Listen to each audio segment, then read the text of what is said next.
It is going live.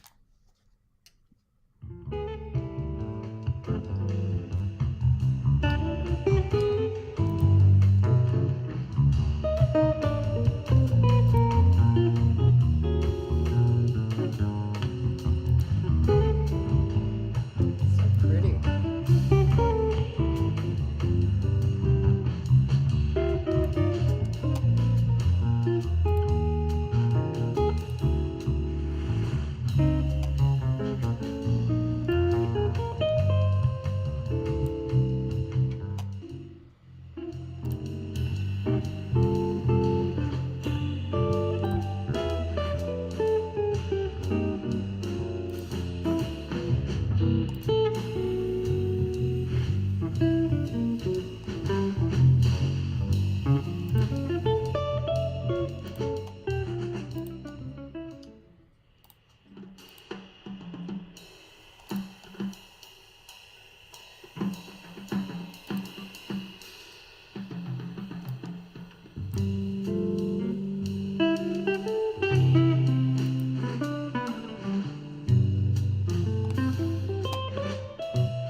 Getting a taste of you. You what?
Wow, that was, I have to say, that was recorded really excellently. Yeah. Yeah. For a live recording was excellent. Very good. Very, very good. Yeah. Mhm. So I'm just getting a little more prepared here. So my guest today is Alan Cook. And Alan used to live in LA and then moved up back up north. And so here we are. Here we are, catching up. Yeah. Happy Friday. Yeah. So I didn't realize you were born in Scotland. Yes, indeed. Yes. Proud of it. Yeah. Yes, indeed. And how long did you live there? Well, so I was 2 years old. My next youngest sister, Eileen, was 1 year old when we moved to Toronto, Canada, which was Uh-huh. often a jumping off point before coming to the U.S. for a lot of you know um, British or Great Britain um, individuals. My dad actually went over a year before my mother and myself and my sister. He went over to get established, get work, whatever, through Toronto, and then we came over a year later. My next youngest sister, Carol, was born in Toronto, and then we were there for about 5 years, and then were sponsored into the United States by my aunts, my dad's sisters, who were already in Los Angeles. And yeah, that's where we relocated first. Oh, Kind of the Watts area of LA, which was groovy at the time, very groovy. And as a youngster, it was, yeah, really cool. I loved it. cool. Yeah, Was Watts mixed culturally at the time? yeah, it felt that way for my, from my young eyes. Yeah, yeah. We'd walk, we could travel unencumbered down the streets, just, devil may care, as it were, as youngsters. And yeah, it did. It felt very mixed culturally. And it was probably very creative at that time too, right? Yeah. Yeah, again, and no threatening aspect to it whatsoever. Nothing that we could see or we would even been aware of, you know. Yeah. Um, And so as you grew up, did you remain living there or did you move Yeah, uh, no. So in a we different lived area? around the LA area, probably sort of close to that particular area in LA for maybe 3 years. And then they purchased a house down in Orange County in Garden Grove for $11,000, a brand new house that was being built. When we drove down there to see it in its midst of its construction, I don't even know what kind of freeways were happening at that point. I think maybe the five was happening, or I don't think the Garden Grove freeway was happening. But as we were driving down to the area where our house was a new housing tract, as it were. There were driving sheep down the street in the front of the traffic, and then there Oh was a boy. big like alfalfa field with a marsh in the middle off to the right, and abandoned sort of Oh, dairy farms beyond where the housing tracts were. So yeah, it was felt sort of rural a little bit, but it wasn't. It was just the beginning of you know buildup of housing tracts and whatnot. So yeah, and so that was where I grew up essentially. early LA or Orange Yeah, County. yeah, Yeah, in Orange County as well. yeah. Really Yeah, interesting. so the um, elementary school I went to, which was like 30 seconds across the street from where we lived in a cul-de-sac, that was built, I think, within a year of us being there. And so that was the school I went to from I think like third grade on or something around there. And then the intermediate school I had already been built. It was called Alameda Intermediate. It was over a little further away from our house. And then the new high school was built, Pacifica High School, in which I could walk to. And that I was the part of the first full 4 year class that went through the entire. It was built in my freshman year, and so I graduated there 4 years later. And you remained in Orange County, right? Yeah, for quite a long while. Absolutely. Yeah, I Yeah. remember that. So, um, when did the drums enter your life? Were they always there, or? Well, I remember, so this would be associated with my Scottish background. We went to my aunts were part of the Scottish Rites group, the Scottish Rites Auditorium in LA, whatever. They still lived up in LA. And so Uh-huh. we would go up there as a family or whatnot. We went to this garden party, and there was a piper and a drummer in the backyard. So that kind of struck me. I was really attracted with that, really very much. Yeah. Besides the power of the pipes, which was always thrilling. But Yeah. so there was that. Of course, the advent of the British invasion, with the Beatles and Stones and all that. That was a whole other thing. Um, yeah, and then my dad took me so I started getting very interested in it. My first drumsticks were, those the clothes hangers that have the cardboard, they're wire, but then they got the cardboard thing that you would hang pants over or whatever. Well, I pulled two of those off the hangers, and those were my first drumsticks, playing on the floor in the bed with those. A true And percussionist. so, listen to music, listen to the radio, playing along. So I just got very enamored and very impassioned about it. My dad took me to Orange Coast College. There was a Louis Bellson clinic there, Oh, and I got to see him live, and a wonderful one. He was really one of my first drum heroes. His work Skin Deep and with the Ellington Band, and just he was such a wonderful person, gracious, and a tremendous drummer, amazing musician overall. And so that made a large impression on me. And kind of went from there. I had a lot of drum heroes. Um, Obviously listening to a lot of rock music that came out, Mitch Mitchell, Ginger Baker, Clyde Bunker with Jethro Tull. There were a lot of excellent drummers in that milieu. But then, of course, also I was listening to Tony with Miles, Four and More, uh, Elvin, Coltrane, Roy Haynes, Shelley Mann. I mean, just so many. It just sort of snowballed. The more I knew, the more I wanted to know, and the more there was to know. So my influences grew by leaps and bounds, once I got really deep into it, interested in it.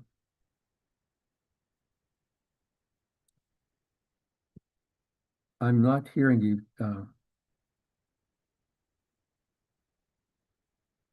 can you hear me now? I can. Yes, thanks, Kathy. Yes, I don't know I wonder if I did something. No, no, it's me. It's just totally me. Okay. Yeah. So, yeah.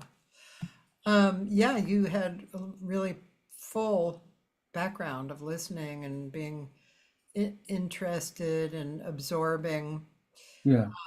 Yeah, I mean, so, a lot of it was just a lot of self-instruction, a lot of yeah, research on my own part, you know. And again, once you start at one point, it's like a spider, it's like things, you just follow the threads, and it just expands and expands, you know. Particularly when you start learning about the history of certain players, Coltrane, Miles, whatever, and Philly Joe, Jimmy Cobb, all these things that happen. yeah, And there was a lot of LA being such a historically vibrant place for jazz, particularly, but music as a whole, along with the studio scene, film work, Shelley Mann being Emil Richards, I mean, these people who were just master musicians and who really had no boundaries in what they would play, yeah, could play and were yeah. involved in. So, Um, um, yeah, you, um, what would you say? I mean, that's a lot of different influences. yeah. What would you say that if you could kind of put yourself in a somewhat of a musical persona now, what would you say um, your maybe more of your influences are coming through? Who would be more coming through? Well, it's hard to say because I've been influenced by so many individuals from so many streams of music, from once I became, I mean, I was very interested in African music early on too. I mean, the I saw. folkways recordings, which I got from the library. I mean, I Uh-huh. was blown away by, the drum ensembles out of Africa, um, and the various musical um, expressions that came from that continent, and particularly also the melding of dance and song and whatever with drumming, and how uh, integral it was to the social fabric as well. So I mean, there was just so much. As it, again, I said I was fairly self-taught early on, just listening and emulating, as it were, trying to hear as much music as I could and trying to discern or glean what was happening in what a certain drummer or musician was doing, and trying to, emulate that, internalize it. Um, but I didn't start to get any real musical formal instruction until I got into like seventh or eighth grade, and I got into the concert band and whatnot. So then I could start, reading music and learn about, concert percussion, as it were, a little bit, the various instruments, bass drum, all that, the whole nine yards.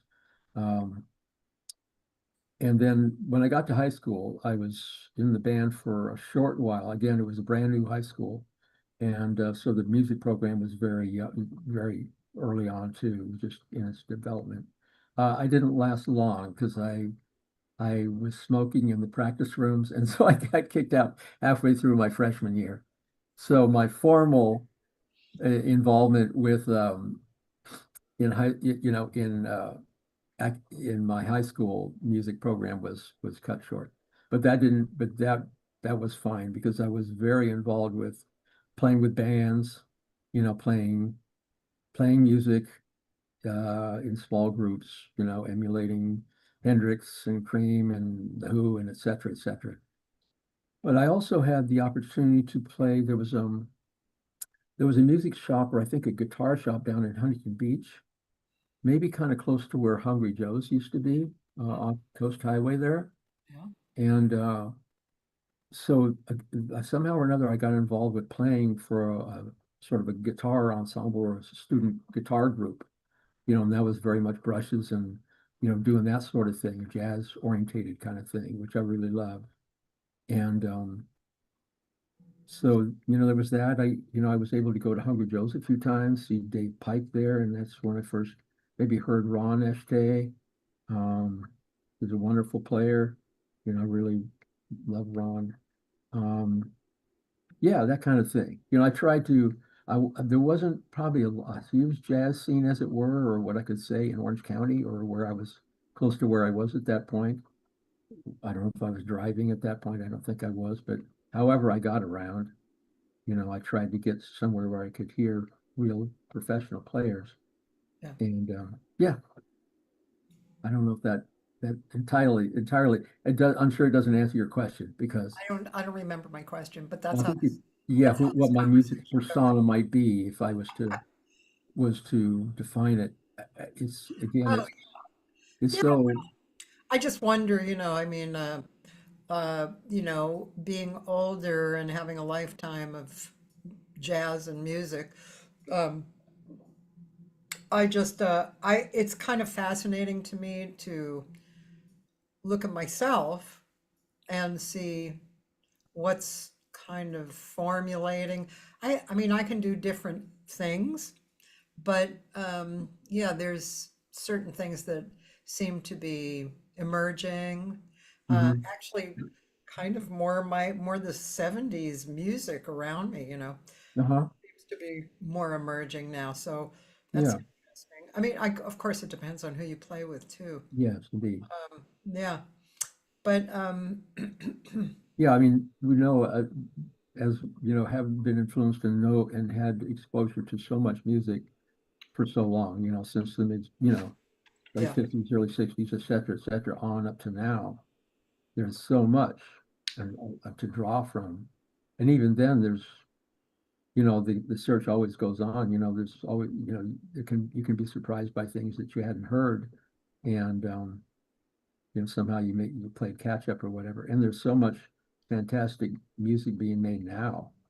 That's what keeps me excited and motivated, and wanting to try and be relevant, to the present day, as it were. yeah, You know, so yeah. yeah. Um, I had a young student here the other day, and I was telling her, it was I mean, she said, yeah, I should probably learn music theory, and I said, yeah, you should, because Yeah, it's helpful. It does, you don't absolutely have to be, a mother at it, every piece of information is good.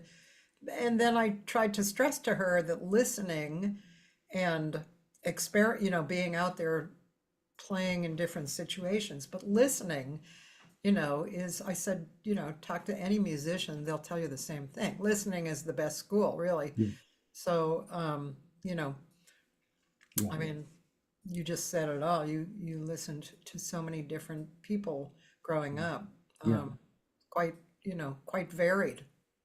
yeah, absolutely. Yeah. Yeah, Well, we the grew world of up music. in a Yeah, rich time too, you know, absolutely.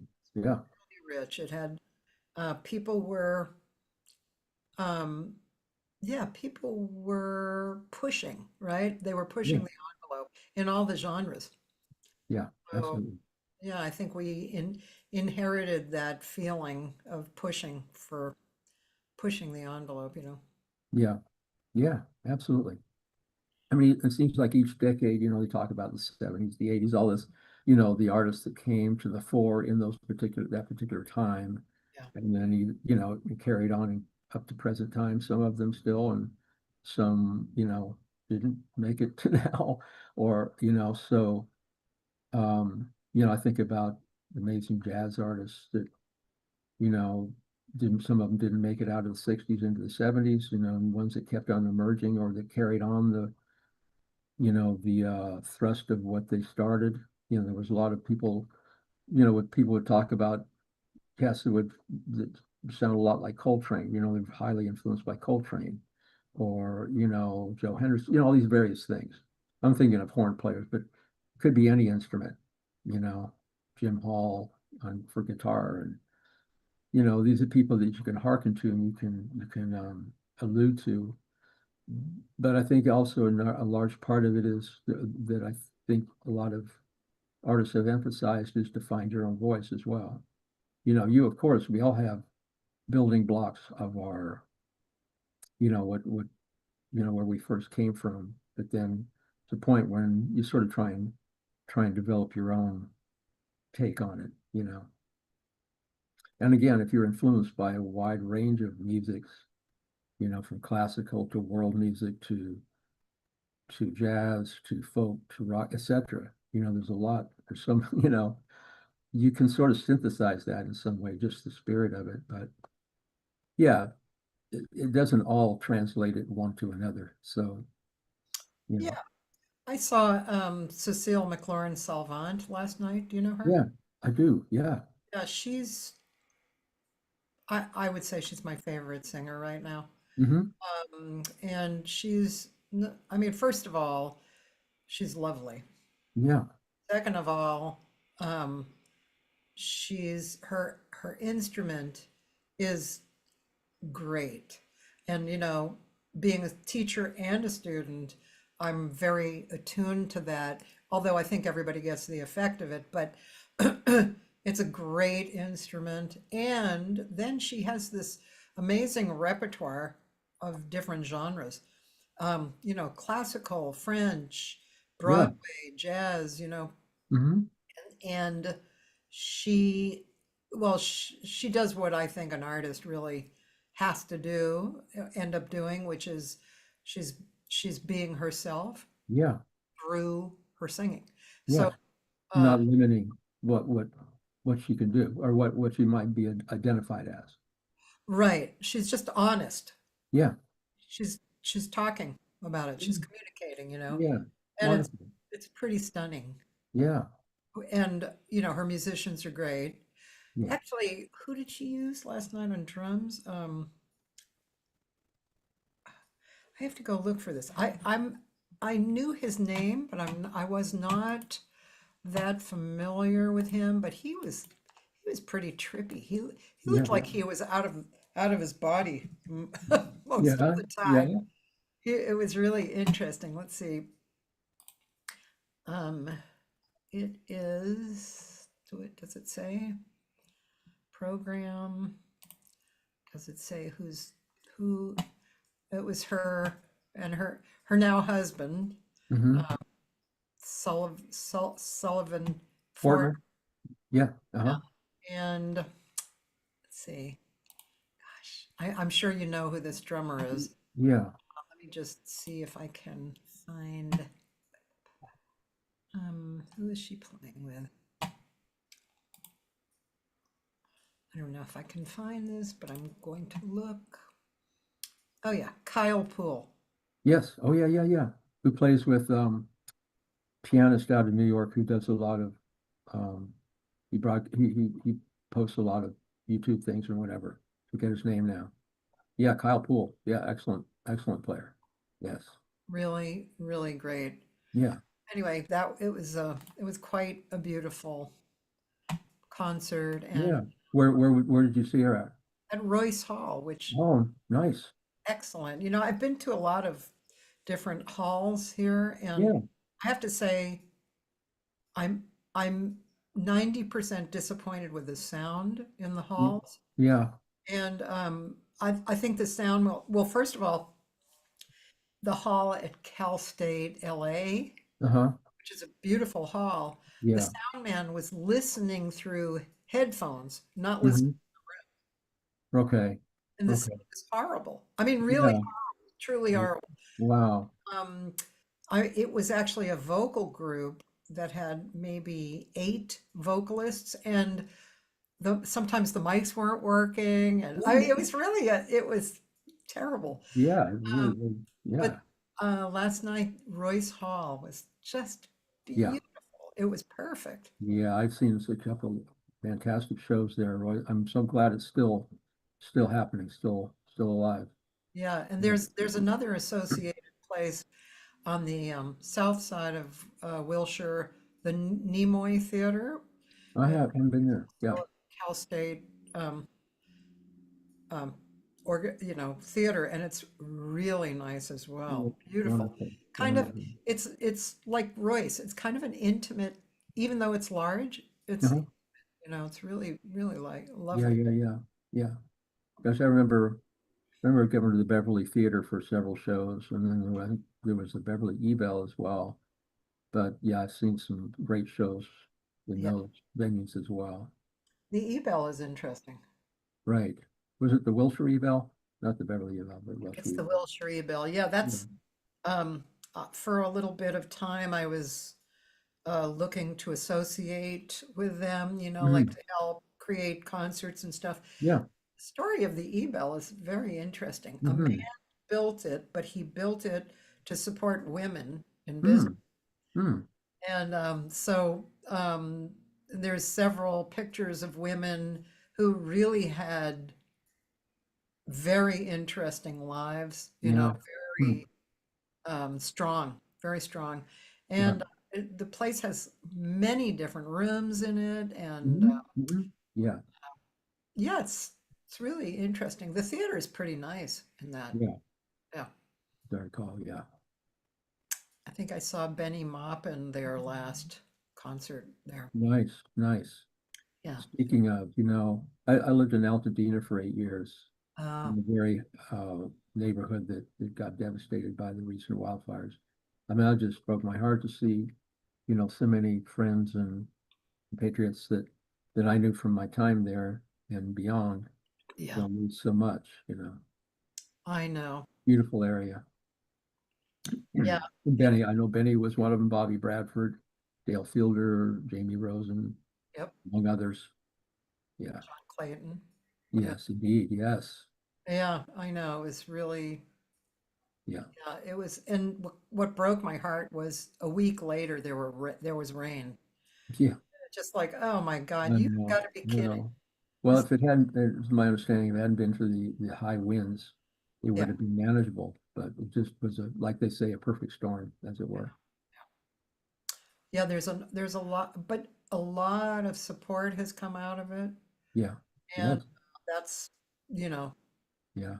I mean, you can see when people are. I mean, they keep saying it. You watch anybody speak about it, and they're still in shock, but there's something else because they've gotten so much support.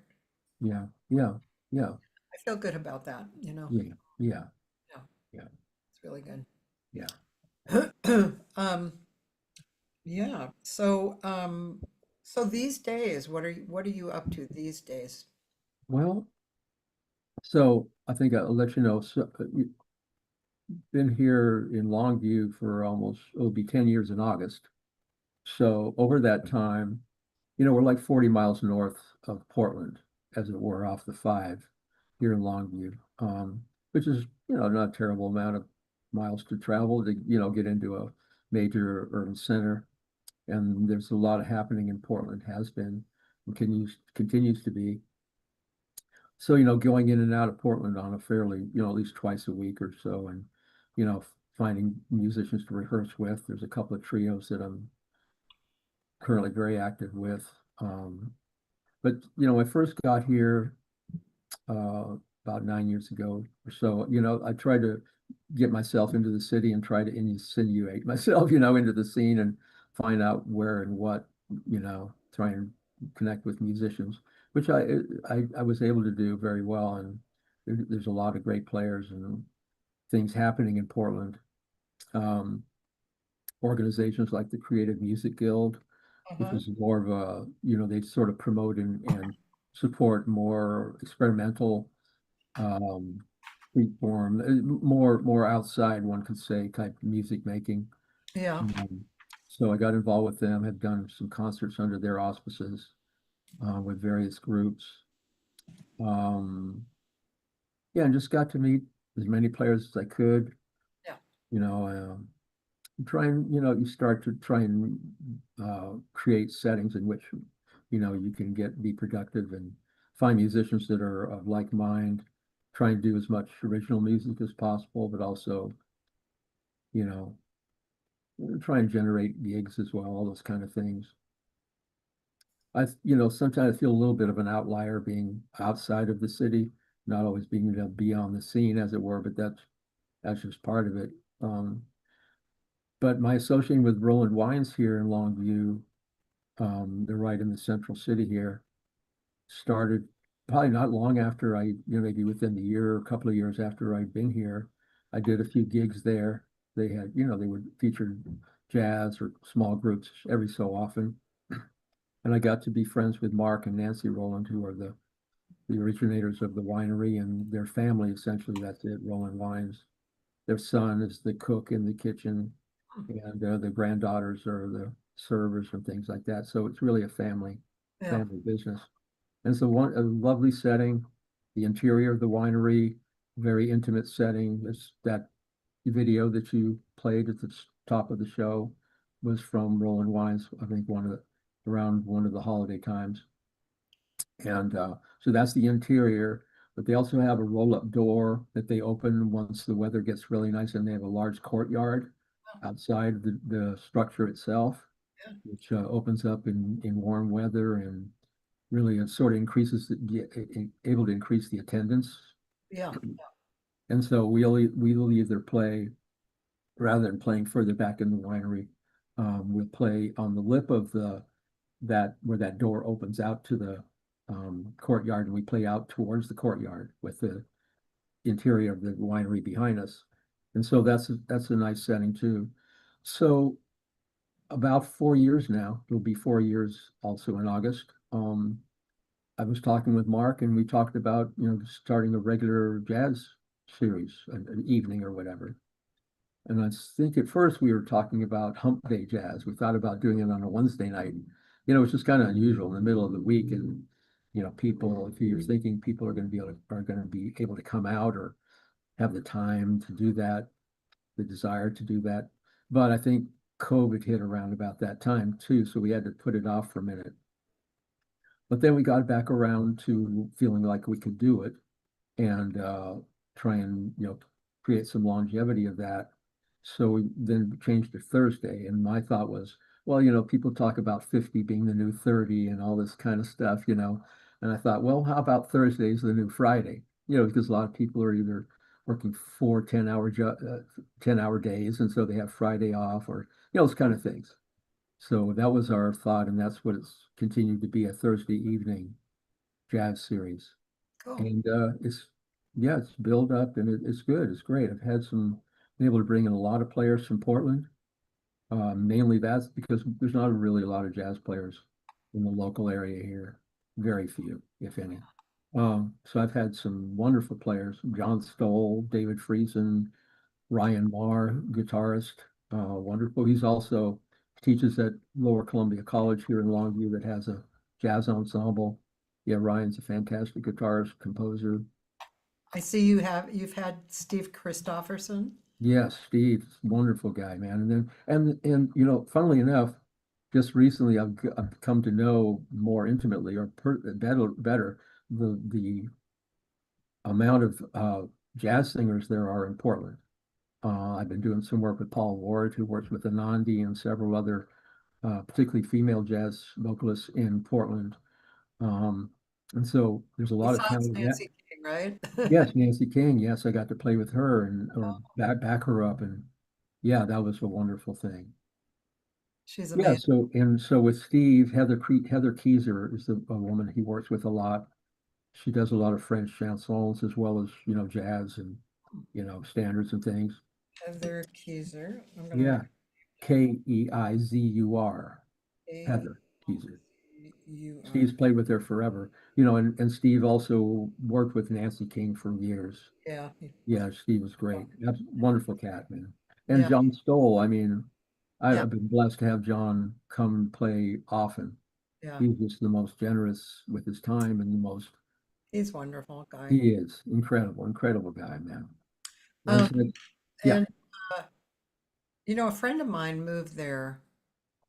Did he say a few years ago or longer? Anyway, I just interviewed him last week. His name is Mike Capitan, yeah, and he is a keyboardist uh-huh. who has been like he did the Moog thing. He was involved with Oh yeah, yeah, yeah. So he's really very nice guy, very creative, and yeah, like some of the stuff he keeps producing these um, recordings, and like we were listening, and I said, "Are those live musicians?" And he said, "No." He's mm, amazing at how he puts together things, but you might run into him or maybe kind of create something with him. He's a really cool yeah. guy. Well, so Kathy, I think I told you, and I'm sure you know that Brad Dutz moves up here. He lives in Kelso. He lives like 15 minutes from here. For Oh, me. And we've been together, worked together a lot since I was blown away when I found out that he had not only, relocated up in this area, but that he was so close. And so he's got a wonderful house and out structures where he's got his percussion barn just filled with I've seen feisty gongs and all his mallet instruments. I mean, it is amazing, amazing. yeah. We've done some recordings together. And so he actually at Rolling Wines, I think he put together a gig with Mike Capitan on it. Really? Yeah, one time. Yes. Probably maybe 6 months or maybe almost a year ago now. Oh, Yeah. Yeah. Brad had booked a gig there. I can't forget so it was Mike. Oh, I don't know if it might have been Chris Higgins on bass, something. I don't remember who else he had on the gig. oh, It was a trio. It was very cool. wow. Brad had told me that he talked about Mike and all that. Yeah. Well, so you probably know Joe Bagg and Gina Saputo, Yeah, who are now living in Portland. yeah. Um, Matt Mayhall, drummer, has moved up. He's in Portland. He's been in there for a while now. Trying to think of some of the other Southern California relocatees. Um, I could think of. Oh, those are the foremost ones I can think of at this Isn't point. Randy Porter there too? Oh yeah, Randy's been here quite a while. Fantastic player. Absolutely. Yeah. Amazing.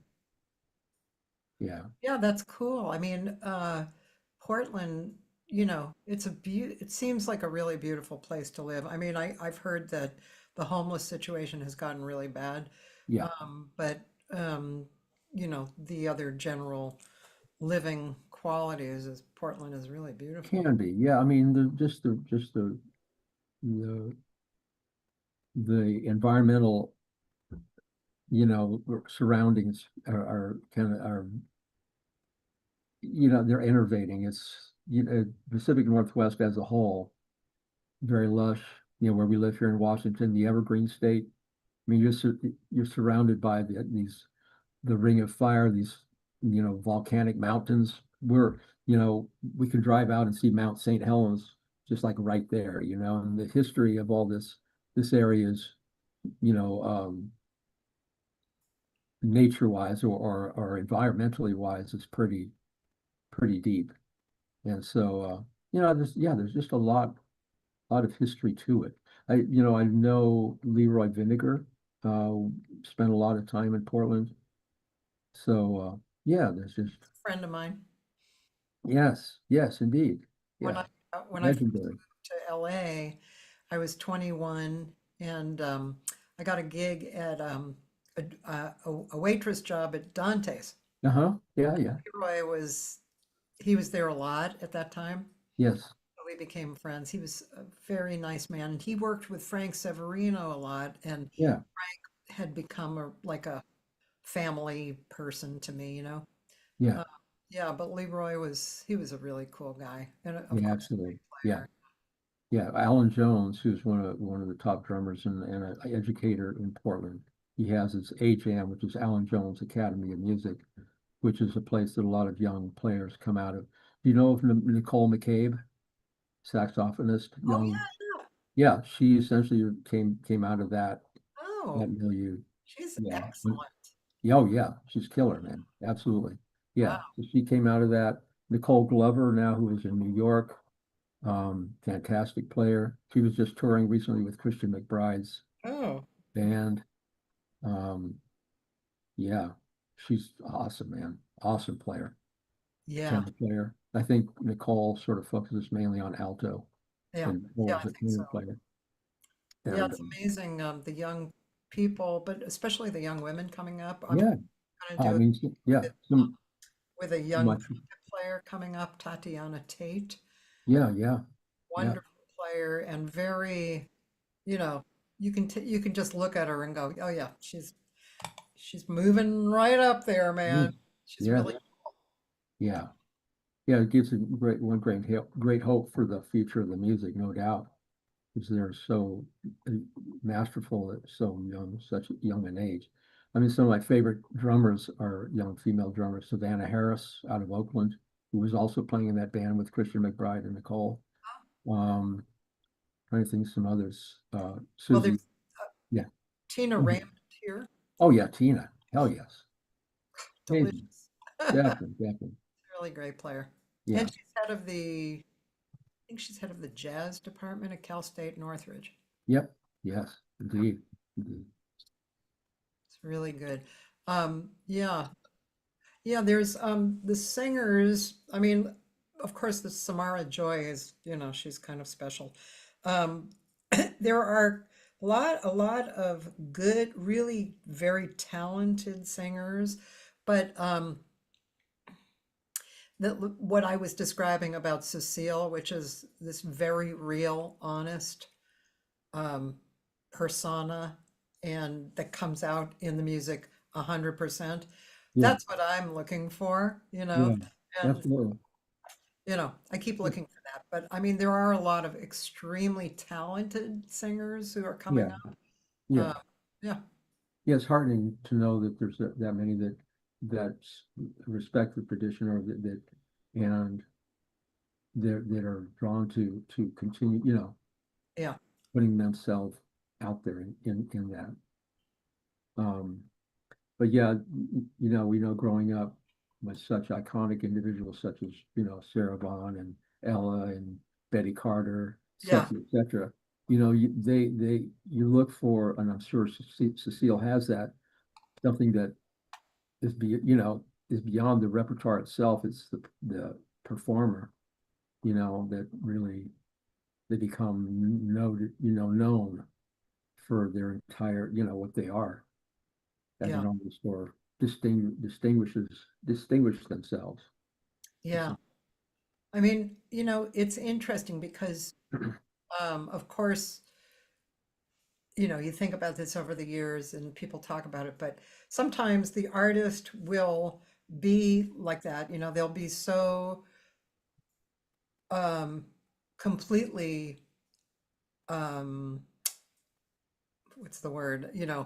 Like you'll be drawn in completely to their Mm. artistry. Then you find out they're not really like that, Yeah.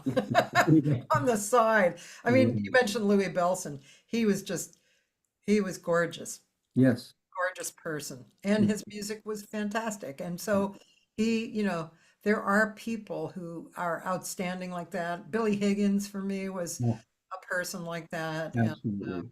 Yeah. as I mentioned, Frank Severino and Leroy Vinegar.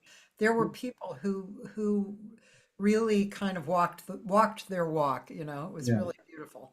Yeah. Absolutely. Absolutely. I mean, Elvin, every time I saw him, I mean, just I don't know incredibly, you really. know, from a whisper to a scream, but as he's so gracious and he's so self-effacing in many ways. It felt, his greatness was just, it just struck you. Just, Ted Green comes to mind too. what's that? Did you know Ted Green, the guitarist? I knew of him. Yeah, didn't know him personally, but yeah, he's legendary. That he was unbelievably humble, Yeah, and thoughtful, sensitive, kind.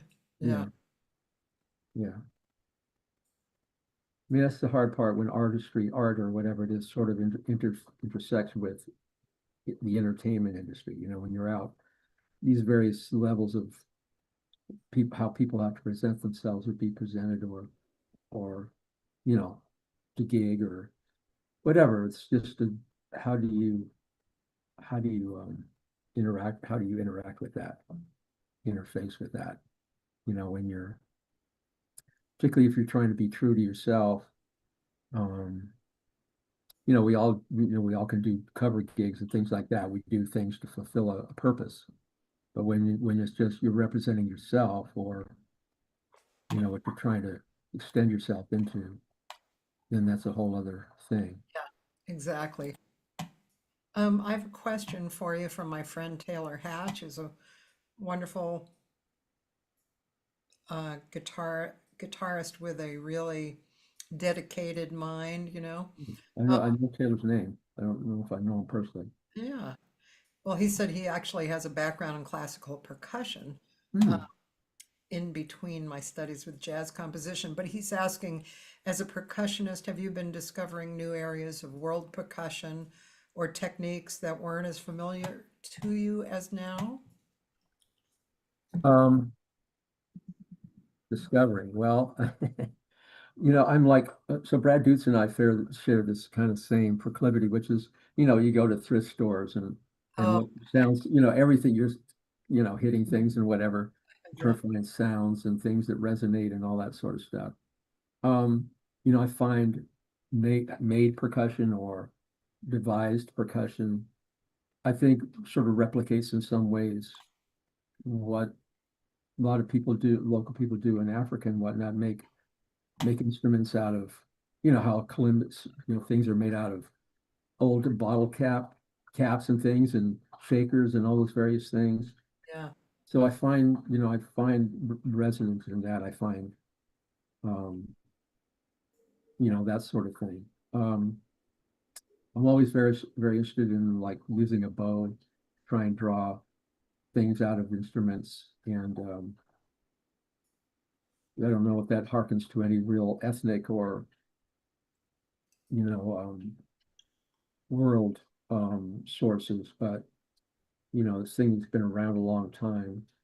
As much as I was influenced by African or Indonesian gamelan or uh, Hmm. Brazilian music, all that sort of thing, I was also very influenced by Harry Partch, Varese, ionization, percussion ensemble stuff that really was a lot like that, where you use, break drums and you know all various things that particularly Harry Partch, who created instruments that were very unique, microtonal type music and things like that. I don't know if I'm answering Taylor's question very well, but I mean, Sounds, I think I'm always trying to discover things that I can do with, you know, the instruments that I have at hand. yeah. Yeah. And therefore you have a good time with Brad Dutz.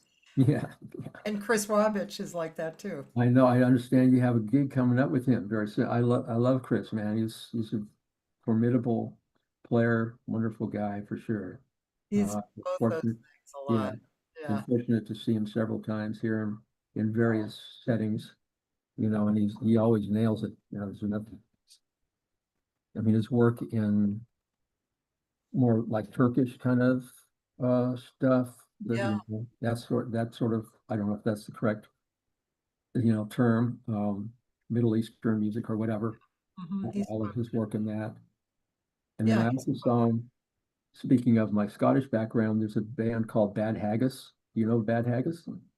no, but I've heard that name. Yeah, so Eric Rigler, who is the piper in that band, it's a quartet, bagpipes, guitar, bass, and drums.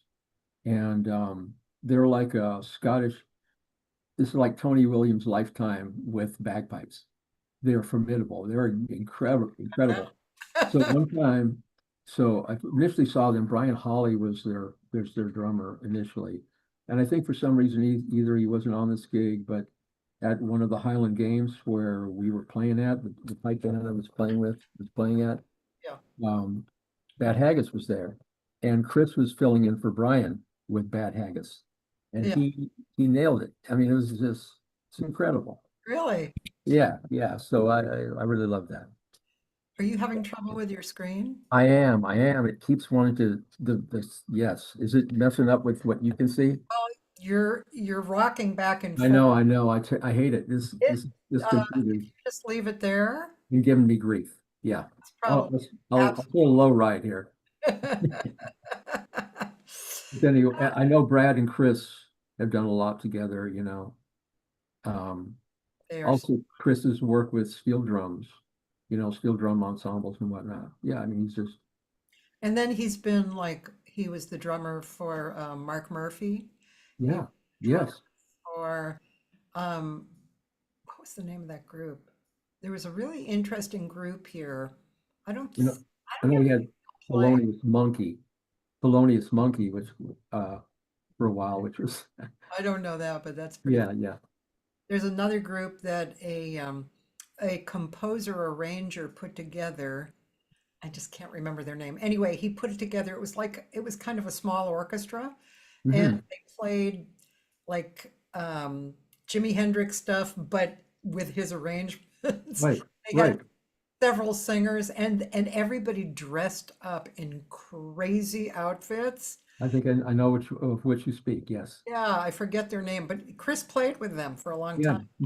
Yeah, I makes mean, sense. Yeah. that's not, it's not improvisational percussion. That's not Right. what that is. Yeah. It was Yeah. very eclectic. Got very eclectic taste, obviously. Yeah. Yeah. Yeah. Um, okay, what other Taylor Hatch questions are there? He's got a really good thank you. My lovely slave brought me some coffee. Oh, nice. Thank you, lovely slave. More I'm sorry coffee. about the thing with this. Oh, that's okay. Just Our screen has just been right there is fine, actually. good, good, good. Don't worry about that. Yeah. Good, So, nice. let's see. So Taylor says what he does is he gives me a bunch of questions and then I just peruse them. They're great questions. Oh, good. Um, well, one question is, I like this question, Taylor. Artistically speaking, do you find your creative process to be spontaneous versus a regimented structure? I bet you're going to say spontaneous, but anyway. Yeah, I would say spontaneous. That's my go-to for sure. I'm not sure. You mean regimented structure? Does that mean like you have a tune to follow and then you're free in it? Like, Yeah, well, I I guess could see again, it depends regiment. on the setting. I mean, if he's talking about what do I prefer to find myself active in, participating in. I mean, Yeah. like both, and you can hear our dogs going crazy. What does Um, regimented structure mean to you? well, I guess sort of just, working on, you know, uh, technique, um, books, what, you know, whatever, working on technique in a disciplined way, you know, focusing on certain aspects of drumming or of percussiveness, whatever. You know, Yeah. like do I work with, you know, uh, bowing cymbal, you know, there those various things. Yeah. Um, developing my skill at on my instrument. I guess. I mean, I'm not sure if I'm addressing his question well. Yeah. I do love playing in free improvisational settings, but I also love as much to play within a standards trio, just playing brushes all night, you know, working within standard jazz repertoire or any repertoire actually, no matter what type of music it is. That's I kind of think, what we saw with the John Stowell thing, right? yeah, I love playing songs, things that are lyrical as well as things that are experimental. So Shall we listen to the other thing that you had me bring up? yeah, you could put up Al Goko. That would certainly be a juxtaposition of things. Yeah, so this is for those of you who don't know about it, Open Gate. Open Gate is an organization experience that's been going on for more than 20 years Yes. in Los Angeles, and it's for creative music, and it's really good. I was hoping I could go this Sunday to see Wayne Peak, but I'm Yeah. not sure I can get over because Monday I'm going to Japan early. Yeah. Yeah. Yeah. Yeah. Might have to miss him, but anyway. Yeah. I saw that. Whitney Biggs playing. Yeah.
Cool.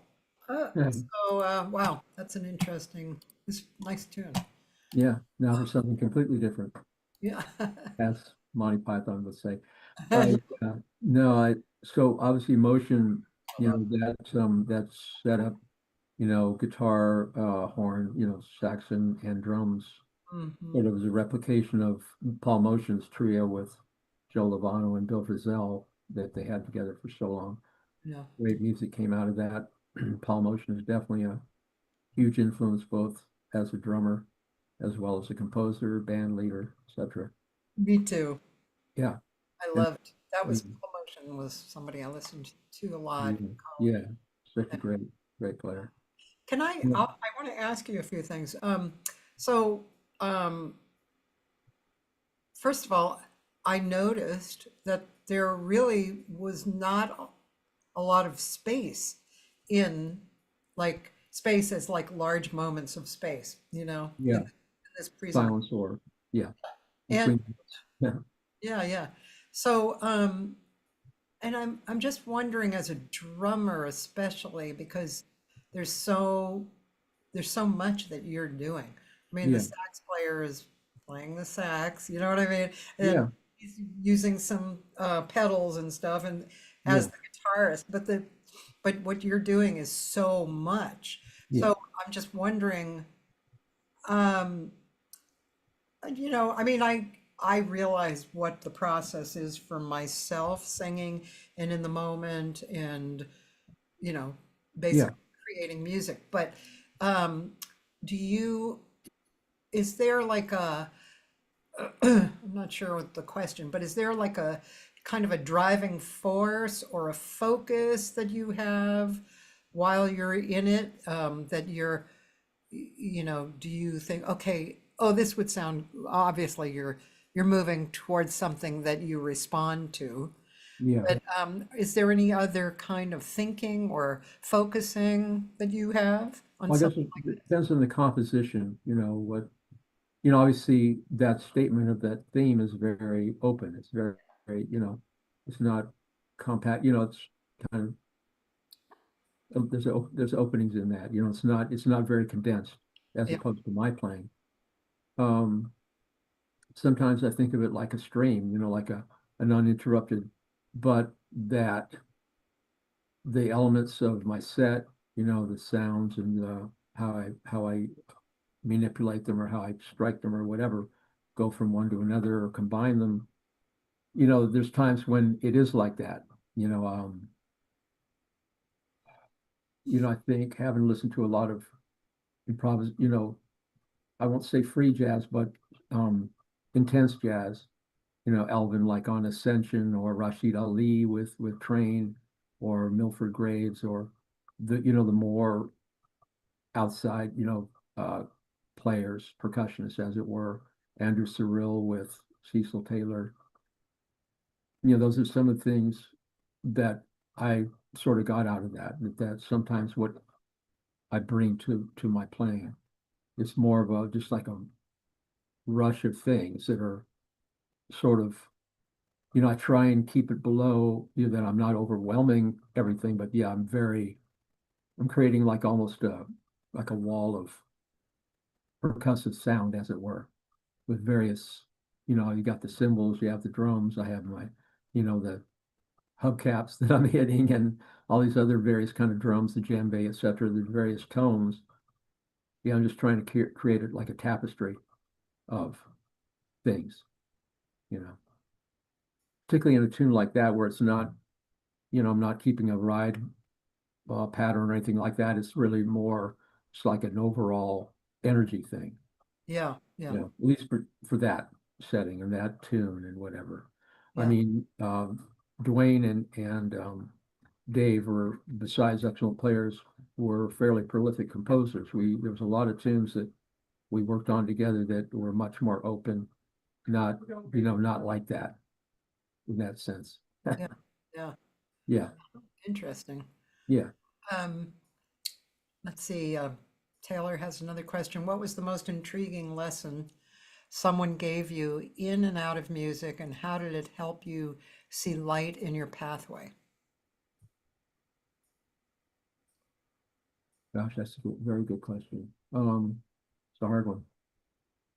Well, I was fortunate to be able to play with the wonderful cellist, musician, composer, um, uh, delver into magic. Well, not Fred Katz, who played with Chico Hamilton. I was blessed to play with him for a few years, a couple of years at least. I was introduced by my dear friend Eric Schultz, guitarist that I played with for quite a while early on, and he's the one. He and Paul Carmen and I, we went to Banff School of Fine Arts in '82 to study and play with Dave Holland, John Abercrombie, et cetera, et cetera. And so through Eric, who knew Fred's son Hyman, we're friends with, and so he sort of introduced me to Fred, they lived in Fullerton, and so somehow or another I got together with him, and Fred was just such a deeply spiritual but incredibly warm individual. A Jewish man, and his family were just there was something about him, because he was already renowned, for his work um, with Chico and beyond, and with Dolphy, and all the people that came through Chico Hamilton's group, and also the work that Fred had done, I guess, on his own with film scores and whatnot. But he was such a humble individual, and but always so eager, still so open to the moment in playing. He was invested in the moment, always looking for something, and just Yeah. always searching. Yeah. And but he was and he was very much into magic as well. The practice of magic, sleight of hand and all that sort of stuff, which was very intriguing for me because I'd never known anybody like that. So he was just him as a personality, and his family so warm, and it was just and knowing who he was, and his how I saw him as being a very renowned musician, individual, personality. His I think was it with Buddy Catlett? He was very I don't know. uh, he was very connected with him as well in the LA area. Anyway, so my time with him was just the opportunity to play with him was very enlightening and very humbling as well. And he had a lot of faith in me. I mean, he had faith in my ability to, you know, to contribute something to what we were doing. Gosh, I'm trying to think of anything else. My experience at Banff with Dave Holland and Abercrombie, Lee Konitz was there. It was supposed to have been at Blackwell on that summer, but he had his dialysis thing was happening, his kidney thing. So they brought in Eddie Marshall from the Bay Area, incredible drummer. He used to play with Bobby Hutcherson a lot, and The Fourth Way with Mike Knock. He was tremendous. So just that experience as well was very inspiring. Yeah, Nice. yeah. Uh, many times the idea of a desert island record comes up, but can you imagine if you actually were on a desert island, what would be a record that you would not get bored of? Uh, there's a lot. I'm sure there's absolutely a lot. I might say, are you experienced, Jimi Hendrix? Cool. But I guess if I heard it enough, I loved it so much, and I do love it so much. But it's, it blew my mind when I first heard it, as I'm sure it did many individuals at that point. Yeah. Yeah, that was a revolution in sound and music for sure.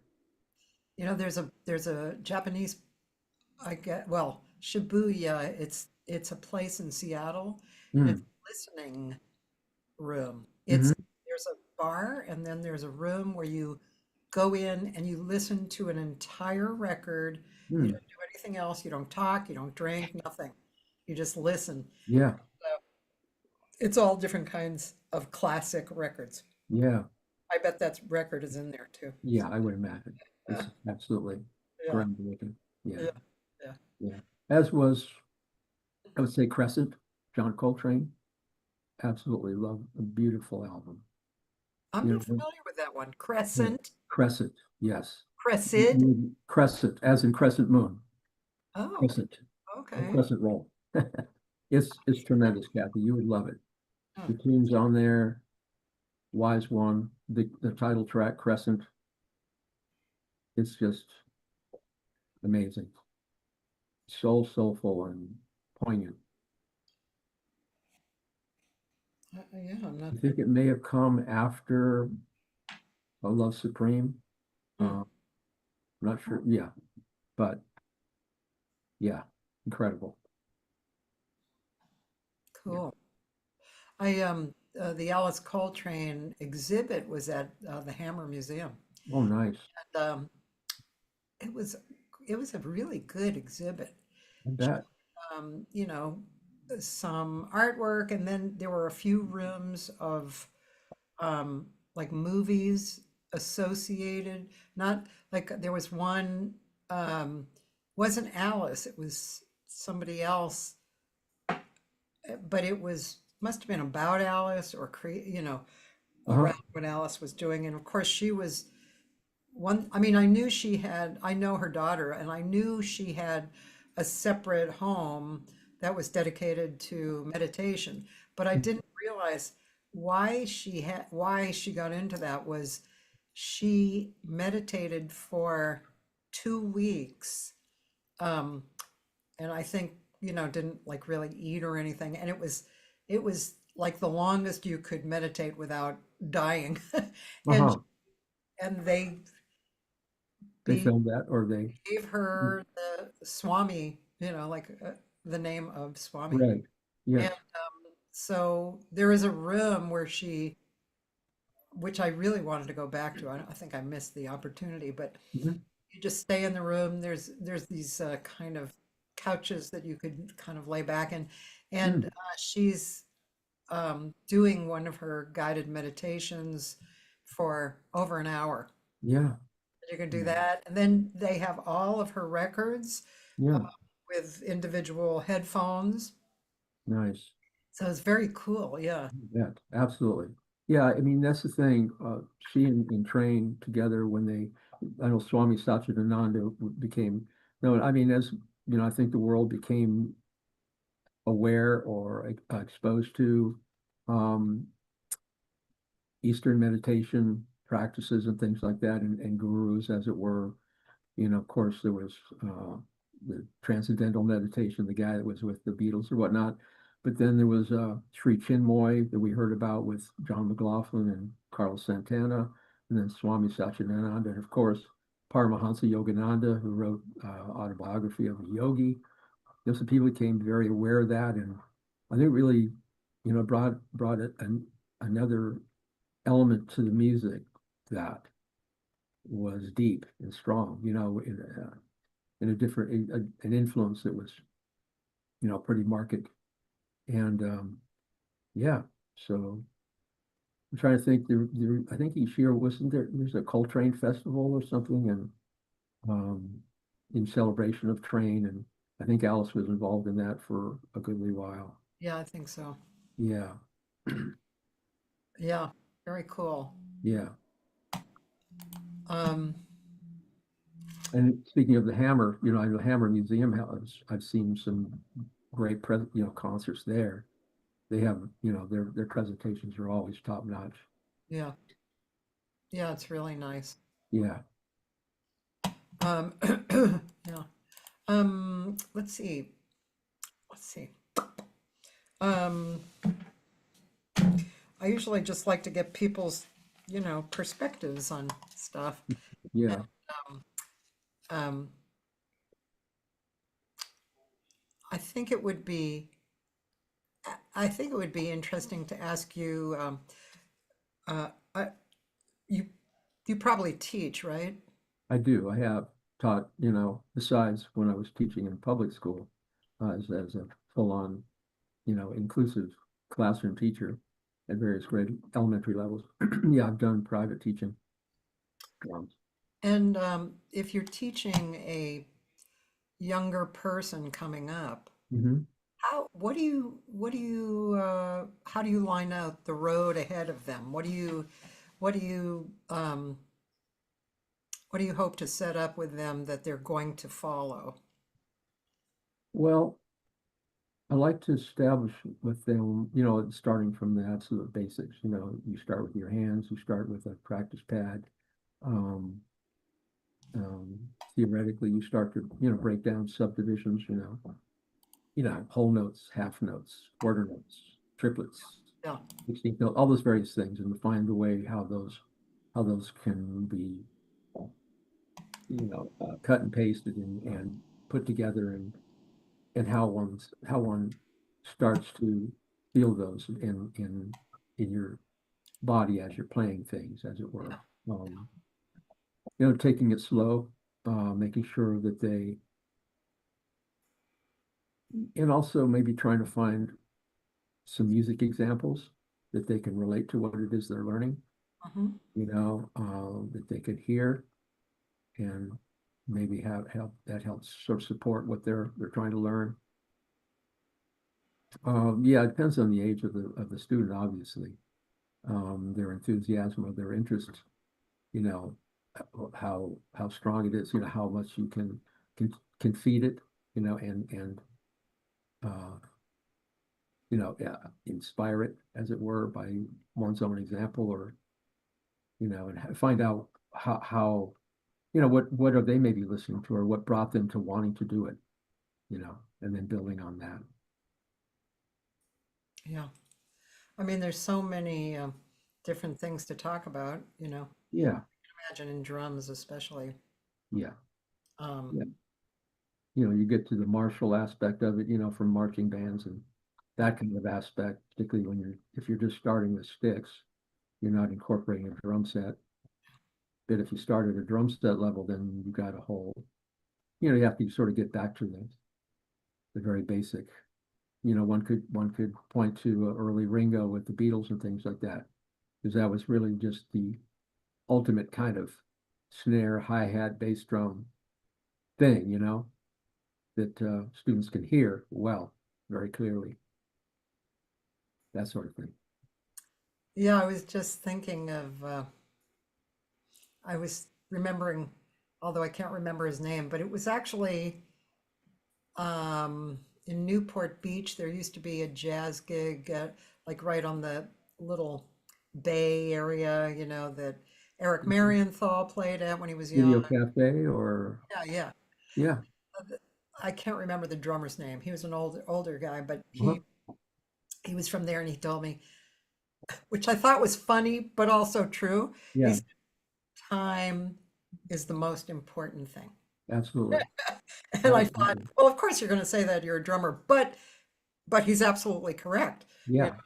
I mean, yeah, it's so important. But I'm curious, what would you say to a singer who was open for learning, Yeah. um, as yourself, as your drummer self?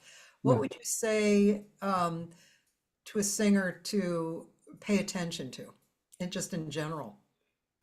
Um, Would it be what he said to me? Absolutely. Yeah, time. But as a singer, one can negotiate that in various ways. How you emphasize a phrase, Yeah.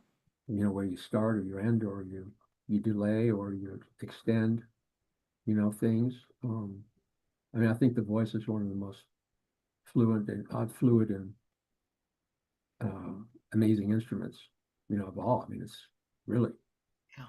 I can incorporate so much. You can incorporate staccato rhythms, depending on how you enunciate or various things like that. So yeah, I think it can replicate a rhythmic perspective more, whatever it is coming out of a drum, as it were, or a horn, or you know. So yeah, I think time is always very important. Um, and as a drummer, it's important to support the concept that a singer may have, how they want to phrase, how you might want to phrase, how you feel a lyric content, and what you want to emphasize in that, or you know, but still have that underpinning of the solid division of the time as it's moving. So yeah, it's important. As a drummer, one can only insinuate or cover so much of the musical map, as it were. And there's essential things that you have to uphold. And time is certainly one of them. Yeah, you're making me think of something. I think I want to write down a little direction sheet for singers Hmm. on the subject of time, Yeah. cover a number of things. I what I One of my more popular things for me to tell Hmm. people is to give them the image of everybody in the band has an elastic band, Hmm. and one end of everybody's elastic band fits around this, which is Hmm. so the time and the song are going by like this. Yes. Ends are Yeah. can be anything at all, um, but the other end is always connected, and that's Yeah. part of the joy of creating music because we can Absolutely. all do whatever we want, Yeah. what's really us, and still be connected together. Absolutely. So Absolutely. Yeah. yeah, I agree. really like Yeah. to give students that concept.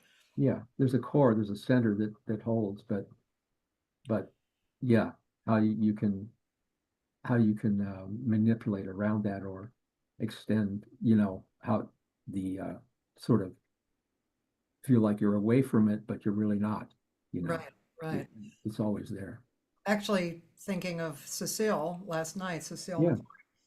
um, one thing that is, it's brilliant and it's noticeable Hmm. is sometimes she's singing the real melody. Yeah. And Absolutely. I mean, she's phrasing, but she's not wildly phrasing. Yeah. And the band, especially Sullivan, is, Hmm. creating the most gorgeous palette Yeah. that you could ever imagine, which makes the whole thing gorgeous. Yes. Yeah. Then other times she releases that and then goes into her fluid creation Yeah. while holding on to this time on the other end. Absolutely. Yeah. Yeah. Yeah. Yeah.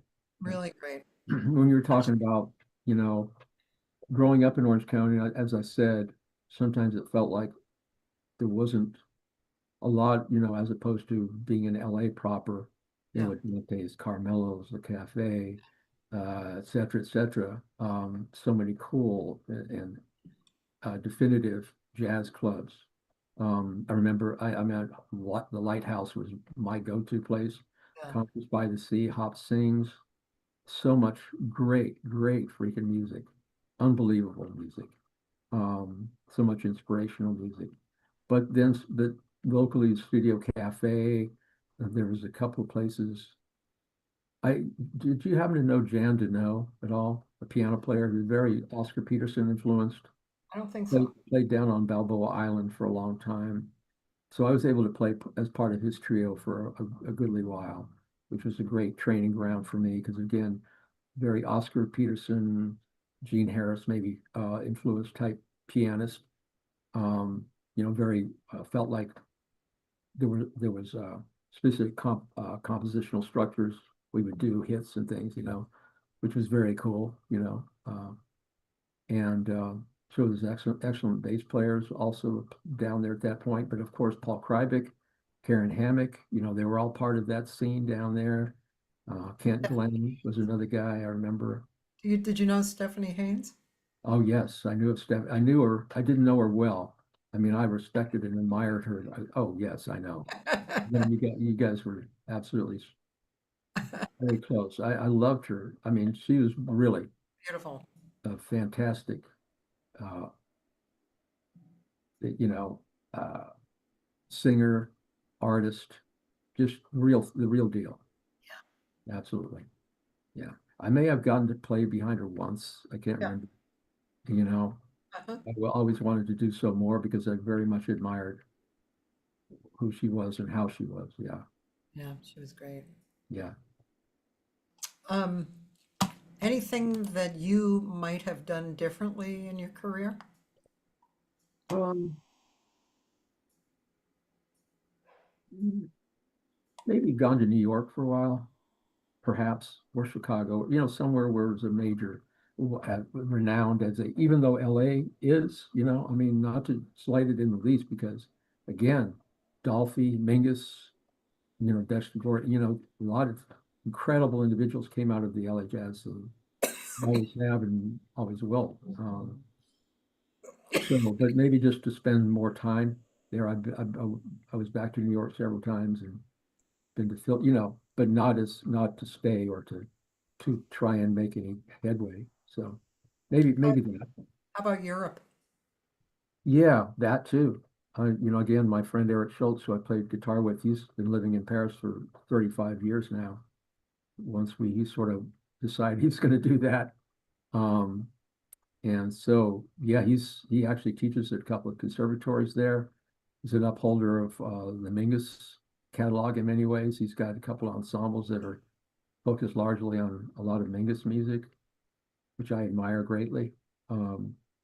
So yeah, maybe that Paris, yeah, would have been probably a choice. Me Yeah, too. New yeah, York and Europe. Yeah, I yeah, was going to go to New York when I was 25, and from here, I'm from Boston originally, and then I yeah, came here when I was 21. But um, then I met my first husband, so yeah, go. yeah, I think if I had been in New York, it would have been interesting, but more interesting to me would have been Europe. And I think, the availability of festivals is yeah, really, absolutely. so Yeah, wonderful, yeah. I right? know the support for this American classical music, as one might call it, jazz, in Europe is massive. you Yeah, know, as opposed to to the United States proper in many ways. yeah, A lot of struggle for, and Japan as well. Speaking of Japan, I mean, jazz, they're just, you know, they treasure it in so many ways. And there's so many, they're they're taking on of the music, um, as with anything they do it impeccably, their reissues of classic jazz albums and things, just pristine vinyl, all those various things. yeah. They're amazing. Resonance Records here in LA actually does that too. Yeah, George Clavin, excuse me, yeah, a record label. That's one of their big things. yeah, Cathy. Um, would you say that you have a few outstanding memories as far as experiences go? Yeah, yeah. I mean, absolutely. I mean, a lot of it has to do with like in the music I've heard. Been in somewhere to have heard ensembles that and or to be involved in some, some small way um, with ensembles I was very glad to be a part of.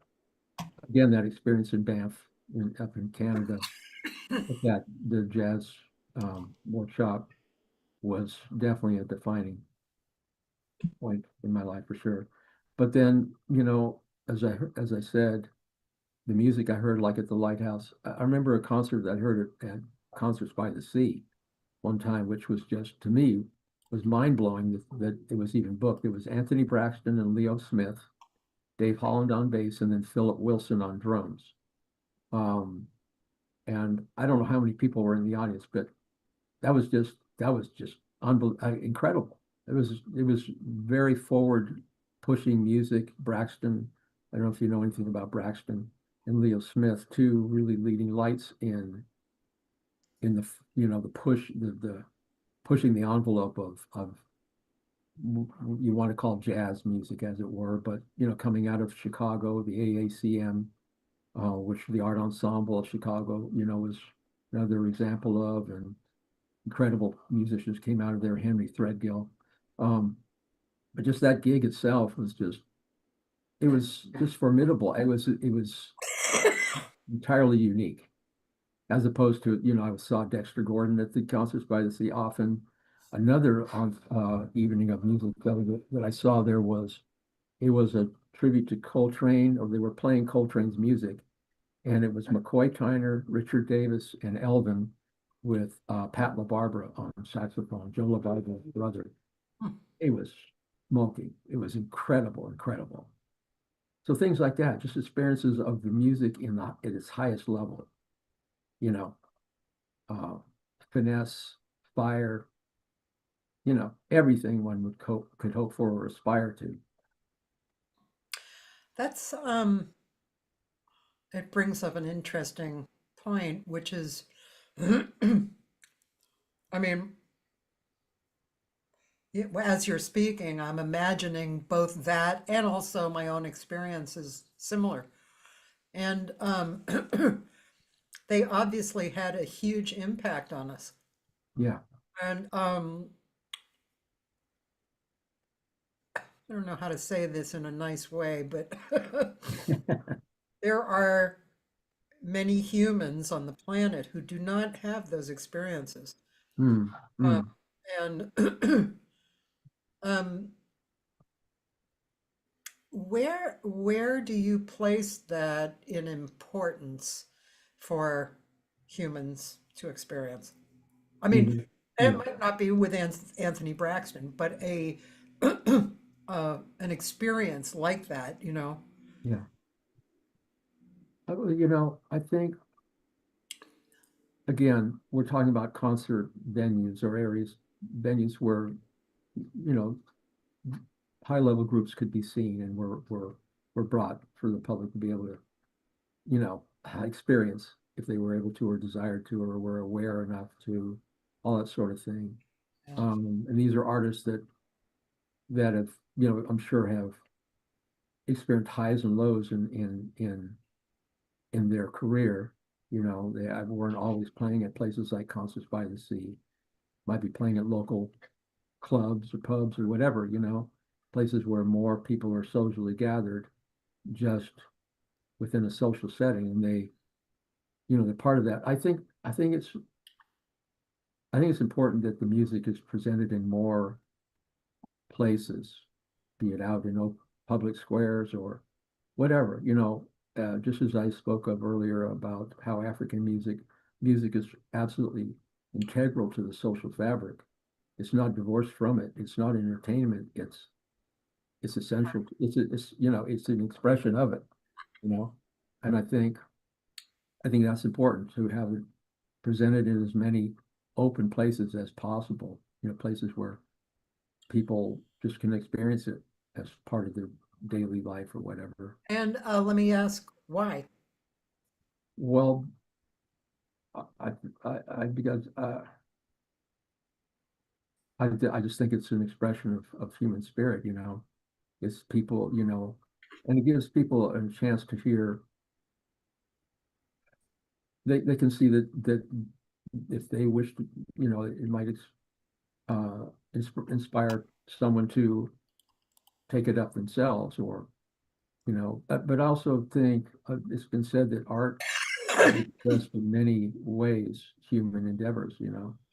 Um, it's not just sonic art. It's not just um, or making of music. It's also weaving of fabric, and all these various things people do too with their whole heart, carving of whatever. It could be anything. Um, if you're doing it with your whole intent and your whole heart or whatever, then and it's it's I think sometimes there's been experience where, like, there's zen aspect of life where I'm just sweeping the floor. I'm these sort of things. Yeah. You find completeness in all activities. I think I'm getting off track here, but I don't think so.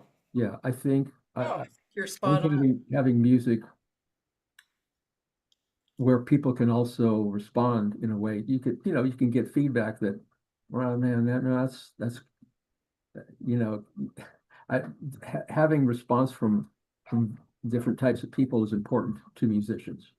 Yeah. Getting feedback, and interacting and having them relate to you is important. Um, not just as, when people have to come to a club or come to a club and pay to see you or whatever it is, but being part of the fabric of your community. I think it's important. Absolutely. No, you're spot on. Do you know Ron Levy? I do. Yeah, I play with Ron a fair amount. He said hello. Oh yeah. Hi, Ron. Conversation. I agree. Time is the most important thing, along with melody, harmony, vibe, and don't forget lighting.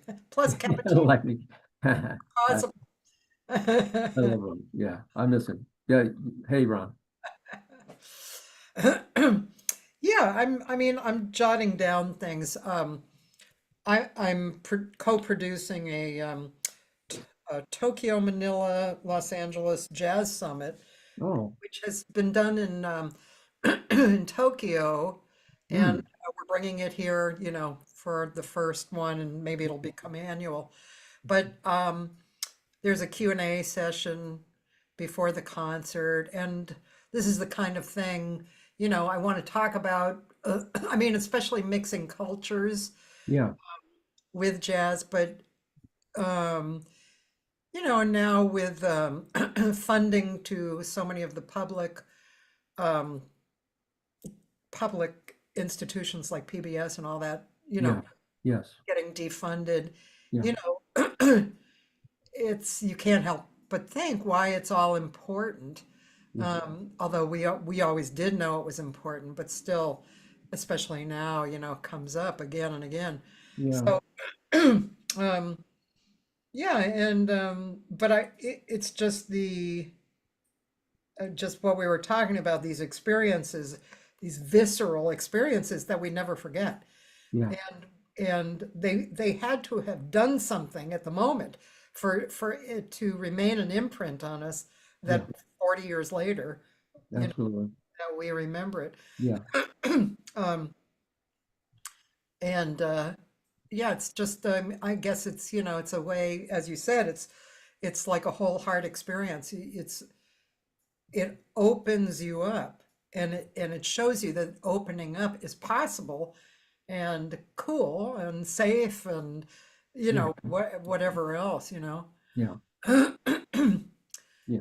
kind of think, I know this is a horrible period, in our history, but I also feel that it's been like COVID was.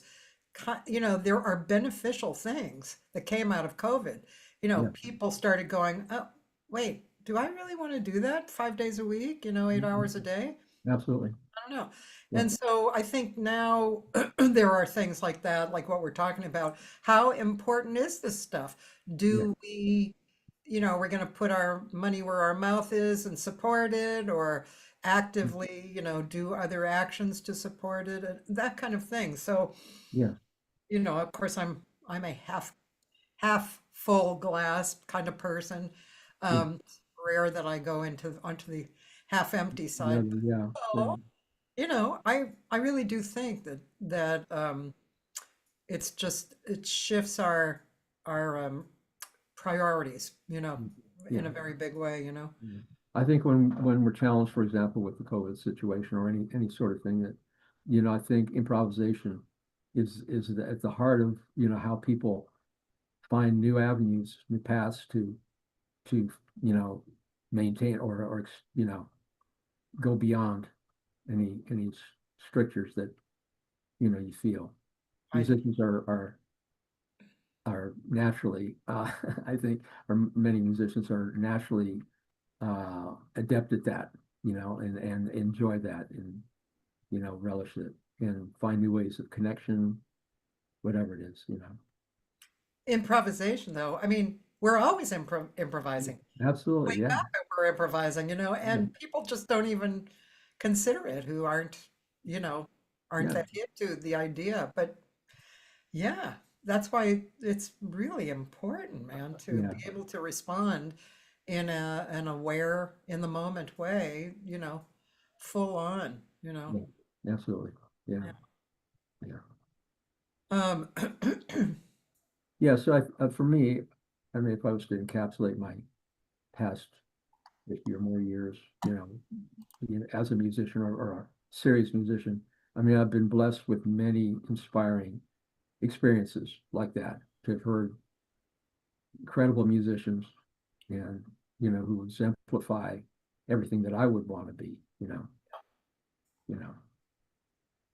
yeah, that helps, you find that the, the ultimate expression of someone who is so amazingly manifesting the skill or the thing that you want to be, that you want to do. yeah. Do you actually have a bucket list anymore? Well, it's day to day and sort of week to week. I keep wanting to be making more music, the best I can with other musicians, and finding more opportunities to continue to do that and grow it in ways that I think continually build upon, what I've done up to this point, and refines it, you know. Yeah. Right. Do you think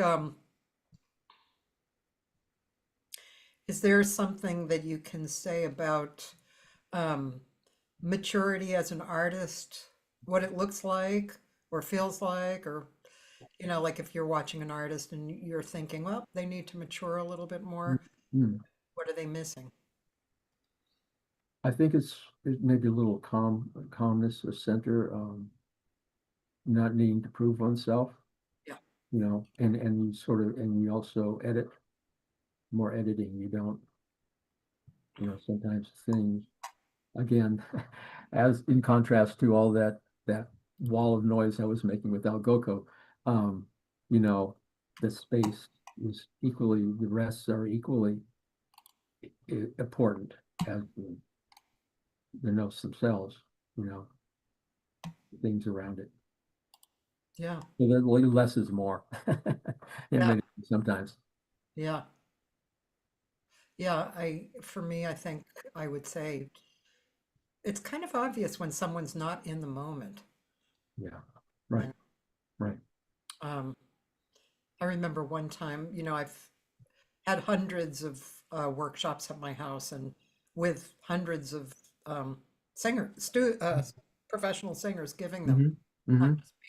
But one time there was a student and the teacher got her to stop moving. Yeah. Uh-huh. I never would have thought of myself. Hmm. Got her to stop moving. And so then all of a sudden she was really there Yeah. because her moving was dispersing her, you know. Right. Right. It's wonderful. Right. Wonderful. Yeah. Yeah. Yeah. Well, that's an important part too, is the collegiality with fellow artists, like, musicians, whatever. They can reflect back on you and say, "Oh, well, because we all want the best for our fellow, you know, musicians or whatever, hopefully anyway." And that's another part of getting together and just doing it, making music, is that you can people help you refine your thing. Yeah. Um, this kind of is connected to ego, which we spoke about before, or at least the apparency of ego or Yeah. humbleness. Well, ego can mean a number of things, but humbleness and non-humbleness, I guess you could say. Yeah. Yeah. Um, um, I think we're probably both lucky enough to work with people who are pretty humble, Yeah. you know, and although I have been in situations where I've had to work with people who are not humble, and Yeah. that's really not fun. Yeah. Right. Yeah, so I mean, I'm guessing you're it's not really even a question of, you know, do we think humbleness is important? Of course, Yeah, right? yeah, humility, yeah. Yeah. Um, Yeah, so I think that's one of the things. It's a trait that manifests through whatever a person may do. It's not just as a, through their music, which is obviously sometimes readily apparent, but just your interaction on a personal level with a musician or whoever it is you're interacting with. That's that's incredible, important quality. Yeah, yeah, we're so lucky to have all these deep relationships with people through music, yeah, yeah, It's yeah, pretty amazing. I always say that I feel so lucky that I'm a musician and I can learn about life yeah, through music. It's yeah, great. yeah, yeah. And it's, yeah, as they say, it's an international language. It's a universal language. Yeah, can be. Universal, pretty soon the aliens are going to come and we're going to be making music with them. Right, right. Okay. Yeah.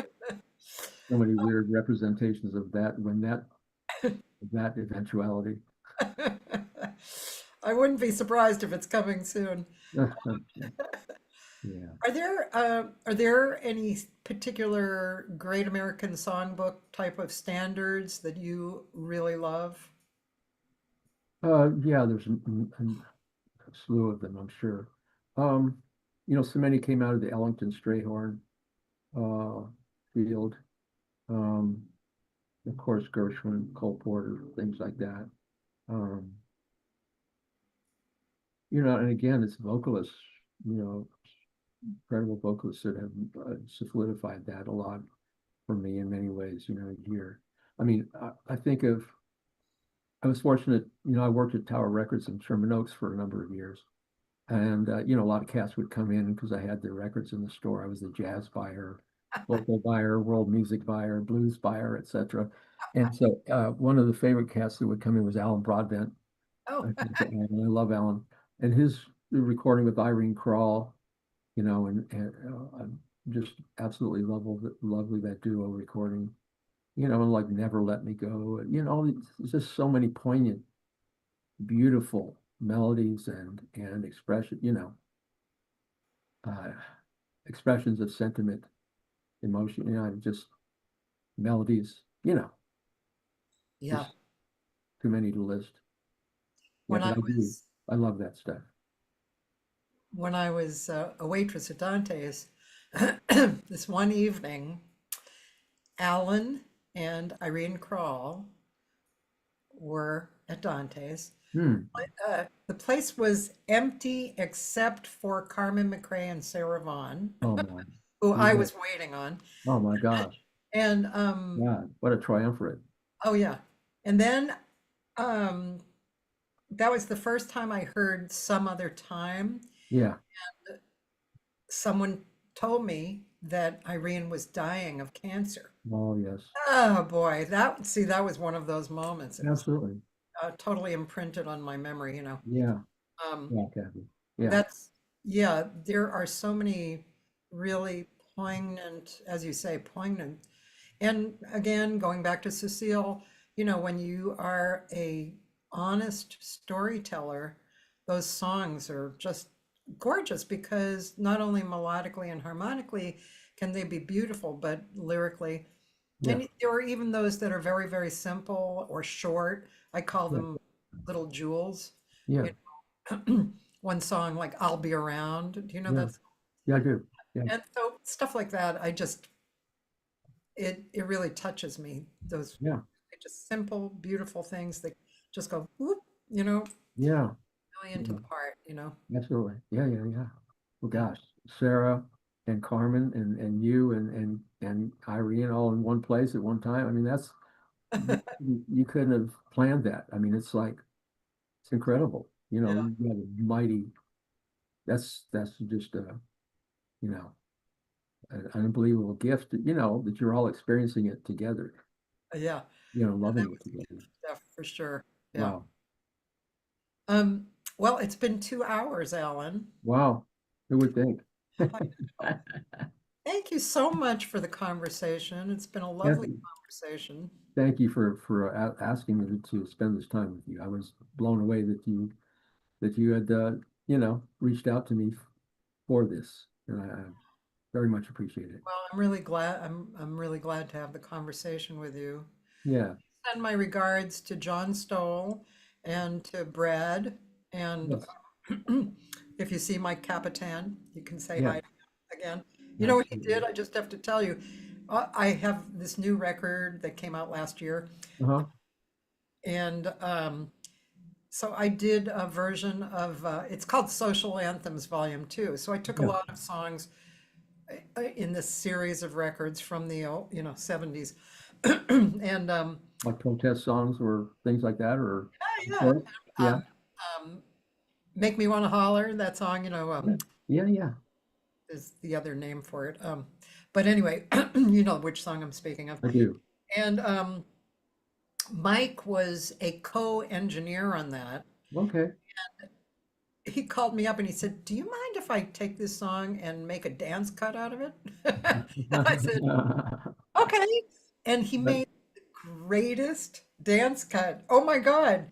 I was like, when I heard it, I was like, yeah. I would like to do a whole record like this. It's so Right. much fun, because it's not Remix. like Yeah. I sent this cut to a guy in Europe to distribute it, Uh-huh. and he said, "I've never heard anything like this." And I was thinking, well, I mean, the dance All right. arrangement is kind of normal, but it must be because I'm a jazz singer, and I'm singing, my phrasing is different. Right. So but it's so much fun, and Oh, that's cool. That's yes, awesome. yeah, Mike was very cool about That that. makes me glad, Kathy. Yeah. Well, I have such admiration for you as well. You've been such a force for good in the Thank you. LA jazz community for so long. So, um, Thanks. yeah. Well, you have a great rest of the day and Thank rest of you. the week. And I'll talk to you again soon. All right. All the best. Hey, give my best to Brad Rebuchin. He and I played together a fair amount Okay, several years ago, and then my best to Chris as well. okay, I will do that. All right. All right, bye.